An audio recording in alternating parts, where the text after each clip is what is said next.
Yesterday, I encouraged you to look at Psalm 50 and the first 15 verses of that. And today, I want to encourage you to look at verses 16 to 23 from Psalm 50, which are really all about the wicked. And while we don't like to label people, the fact of the matter is that the Bible affirms there are people who not only act wickedly, there are, in fact, some people who are wicked.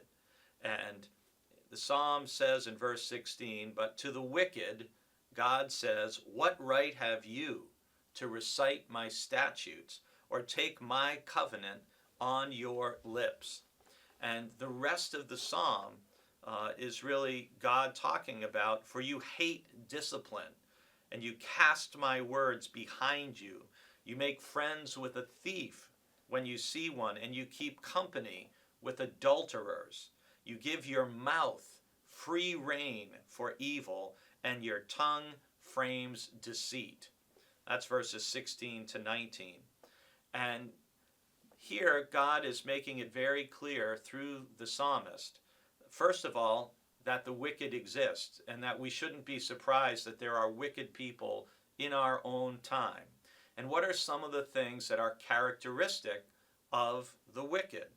Well, they will claim, they'll state God's word, they'll recite God's statutes, they'll mention God's covenant with their lips. So with their tongues, they'll say the right thing, if you will, but it's their behavior that reveals who they are.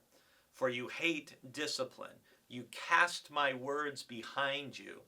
In other words, a wicked person is someone who might be able to even quote God's word, but they don't do it. They don't live it. They cast those words behind you. And then it uses several specific examples of the wicked. You make friends with a thief.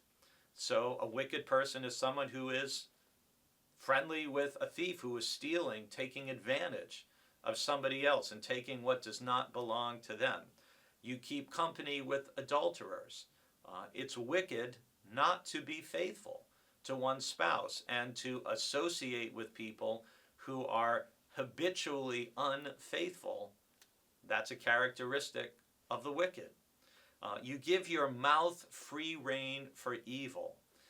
If you give someone enough airtime, if you will, their speech will reveal their character.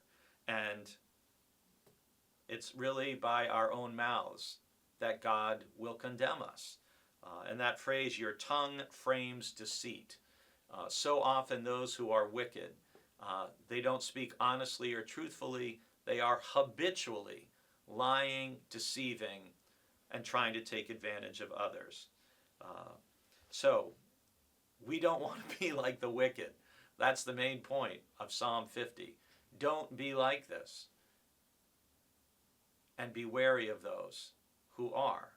If you go back to the very first psalm, Psalm 1 talks about not keeping the company with the wicked or the scoffers or the evil, but to be people who delight in the law of the Lord and who meditate on it and who do it. That's the kind of person we want to be.